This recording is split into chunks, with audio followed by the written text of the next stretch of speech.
ರಿಂದ ನಾಲ್ಕಳ್ಳಿಗೆ ಹೋಗ್ಬೇಕು. ಇವತ್ತು ಈ ಭಾಗದ ಈ ರೋಡ್ ಇದೆಯಲ್ಲ, ಈ ರೋಡ್ನಲ್ಲೇ ದೇವೇಗೌಡರಿಗೆ 1990ನೇ ಇಸ್ವಿಲಿ ರಾಜಕೀಯ ಶಕ್ತಿ ಕೊಟ್ಟಂತ ಊರಿದ್ರೆ ದೊಡ್ಡ ಸಾಕಳ್ಳಿ. ಏಕೆಂದ್ರೆ ಆ ಉದ್ದೇಶದಿಂದನೇ ನಾನು ಕಾನೂನು ನೋಡಲಿಲ್ಲ. ಕುಮಾರಣ್ಣ ಹಿಡಿದು ಸುಮಾರು 450 ಕೋಟಿವರೆಗೆ ಕೆಲಸ ಮಾಡಿದ್ದೀವಿ. ಇದೊಂದು ಹೋಬಳಿಗೆ 450 ಕೋಟಿಗೆ ಮಿಗಿಲಾಗಿ ನಾವು ಸುಮಾರು 140 ದೇವಸ್ಥಾನಗಳಿಗೆ ಇವತ್ತು ಕೆಲಸ ಮಾಡಿ ಕುಮಾರಸ್ವಾಮಿ ಇಲ್ಲಿ ಮಾಜಿ ಮಂತ್ರಿಗಳಿದ್ದಾರೆ. ಯಾಕೆ ನನಗೂ ಸ್ವಲ್ಪ ನೋವಿನಿಂದ ಹೇಳ್ತಾ ಇದ್ದೀನಿ, ಈ ರಾಜ್ಯದಲ್ಲಿ ಇಂಥ ಕೆಟ್ಟ ಸರ್ಕಾರ ನಾನು ನೋಡಲಿಲ್ಲ. ಕಾಯ್ತಾ ಇದ್ದೀನಿ, ಬಡ್ಡಿ ಸಮೇತ ತೀರಿಸೋವರಿಗೆ ರಾಜಕೀಯದಲ್ಲಿ ಯಾರ್ಯಾರ ಅಧಿಕಾರಿಗಳು ಯಾವ್ಯಾವ ರೀತಿ ನಡೀತಾ ಇದೆ ಗೊತ್ತಿದೆ. ಕೆಲವು ರೋಡ್ ಬಗಸ್ತಾವ್ರೆ. 15 ವರ್ಷ 20 ವರ್ಷ ಇದ್ರೆ ಯಾರೋ 15 ವರ್ಷ ರಂಗನಾಥಪುರ ಅಂತ ಹೇಳಿ ವಿಲೇಜ್, ನಾಚಿಕೆ ಆಗುತ್ತೆ. ಪೊಲೀಸ್ ಇಲಾಖೆ ಇದೆಯೇನ್ರಿ ಇಲ್ಲಿ ಜಿಲ್ಲೆಯಲ್ಲಿ? ಹೋಗಿ 16 ವರ್ಷದಿಂದ ರಸ್ತೆ ಇದೆ, ಜಿಲ್ಲಾ ಪಂಚಾಯತಿಲಿ ದುಡ್ಡು ಕೊಟ್ಟವ್ರೆ, ಕೆಲಸ ಮಾಡಿದ್ದಾರೆ. ಇಡೀ ಊರಿನ ಮೇಲೆ ಕಂಪ್ಲೇಂಟ್ ಕೊಡಕ್ಕೆ ಹೋಗ್ತಾರೆ. ಯಾರೋ ಒಂದು ಮನೆಗೋಸ್ಕರ ಈ ಜಿಲ್ಲೆ ಪೊಲೀಸ್ ಇಲಾಖೆ ಇದೆಯಾ?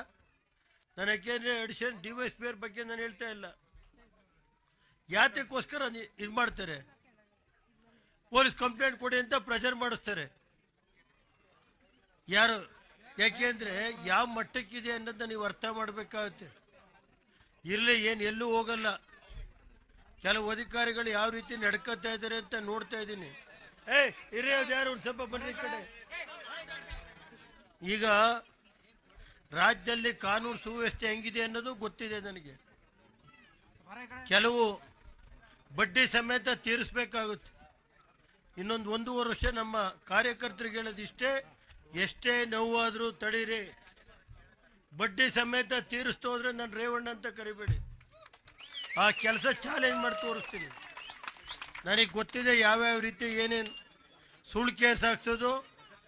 40-50 ವರ್ಷ ಜಮೀನು ಮಂಜೂರಾತಿಯಾಗಿ 40 ವರ್ಷ ಐತೆ, ವಾಸ ಅವರೇ ಅಲ್ಲಿ ಹೋಗೋದು, ಕೇಸ್ ಕೊಡಿಸೋದು, ಅವ್ರ ಮೇಲೆ FIR ಹಾಕ್ಸೋದು, ಈ ಥರ ನಡೀತಾ ಇದೆ. ನಾನು ಇನ್ನೂ ಶಾಂತ ರೀತಿಯಿಂದ ಇದ್ದೀನಿ. ಪಾಪ ಈಗ ಬಂದಿರೋ SP ಅವ್ರು ಒಳ್ಳೆಯರಿದ್ದಾರೆ, ನಮ್ಮ DSP ಪಾಪ ಒಳ್ಳೆ ಮನುಷ್ಯರು. ನಾನು ಅವ್ರ ಬಗ್ಗೆ ನಾನು ಮಾತಾಡ್ತಾ ಇಲ್ಲ. ಹಿಂದಿನ ದಿನಗಳಲ್ಲಿ ನಡೆದಿರೋ ಅಂಥ ಕತೆ ಹೇಳ್ತಾ ಇದ್ದೀನಿ ನಾನು. ಅದನ್ನು ಯಾರು ಈ ತಲೆ ಕೆಡಿಸ್ಕೊಳ್ಳಬೇಕಾಗಿಲ್ಲ. ನಾನು ಹೇಳೋದು ಇದು, ಈ ರಸ್ತೆ ಒಂದು ಸ್ವಲ್ಪ ಇರ್ರಿ.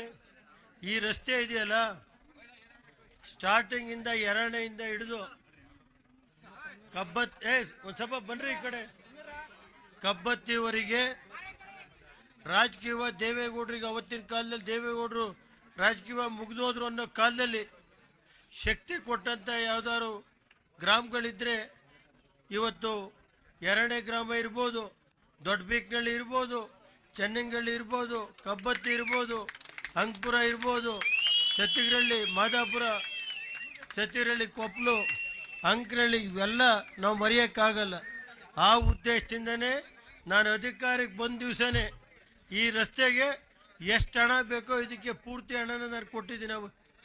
ಈ ರಸ್ತೆ ಅಲ್ಲಿಂದ ಹಿಡಿದು ಅಂಕನಹಳ್ಳಿವರೆಗೂ ರಸ್ತೆ ಎಷ್ಟು ಹಣ ಬೇಕಾದರೂ 3 ಸಾರಿನೂ ನಾವೇ, ಕುಮಾರಸ್ವಾಮಿ ನಮ್ಮ ಶಾಸಕರಿದ್ದಾರಲ್ಲ, ಮಾಜಿ ಮಂತ್ರಿಗಳು, ಅವರು ನಾವು ಇಬ್ಬರೇ ಸೇರಿ ಈ ರಸ್ತೆಗೆ ಏನಾದ್ರು ಹಣ ಕೊಟ್ಟಿದ್ರೆ ನಾವು ಇಲ್ಲಿ ಈ ಜಿಲ್ಲೆ ಕುಮಾರಸ್ವಾಮಿ ಸೋಲ್ಬೇಕಾಗಿದ್ರೆ ಕುತಂತ್ರದಿಂದ ಸೋತಿದ್ದಾರೆ ಅಷ್ಟೇ, ಇನ್ನೇನಿಲ್ಲ. ಕೆಲವು ವ್ಯಕ್ತಿಗಳು ಒಳಗಡೆ ಇದ್ದು ಮೋಸ ಮಾಡಬಹುದು. ಕುಮಾರಸ್ವಾಮಿ ಸೋಲ್ಸಿರ್ಬೋದು. ನಾವು ಸ್ವಲ್ಪ ಜಾಗೃತವಾಗಿದ್ದರೆ ಕುಮಾರಸ್ವಾಮಿ ಶಾಸಕರಾಗಿರೋರು, ಅದನ್ನು ನಾವು ಮರೆಯೋಕ್ಕಾಗಲ್ಲ. ಕುಮಾರಸ್ವಾಮಿ ಒಬ್ಬ ಪ್ರಾಮಾಣಿಕವಾದಂಥ ರಾಜಕಾರಣಿ.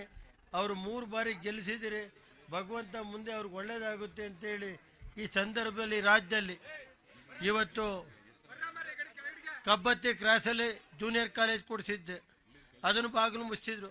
ಅಲ್ಲೊಂದು 2 ಹಾಸ್ಟೆಲ್ ಮಾಡಿದ್ರೆ ಕಬ್ಬತ್ತಿ ಕಾಲೇಜ್ ಉಳ್ಕೊಳ್ಳೋದು ಬೇಕು. ಈ ರಾಜಕೀಯವಾಗಿ ಗ್ರಾಮಗಳು ದೇವೇಗೌಡರು ಪರವಾಗಿವೆ ಅಂತ ಹೇಳಿ ಆ ಕಾಲೇಜ್ನ ಮುಚ್ಚಿದ್ದಾರೆ. ಬಾಕಿ ಹೆಚ್ಚಿಗೆ ಏನು ಹೇಳಕ್ಕೋಲ್ಲ. ಕುಮಾರಸ್ವಾಮಿಯವರು ಮಾತಾಡ್ತಾರೆ, ನಮ್ಮ ಮಾಜಿ ಮಂತ್ರಿಗಳು ಕುಮಾರಸ್ವಾಮಿಯವರು ಮಾತಾಡ್ತಾರೆ, ಮತ್ತೆ ರಾಜ್ಯದ ಮಾಜಿ ಮುಖ್ಯಮಂತ್ರಿಗಳು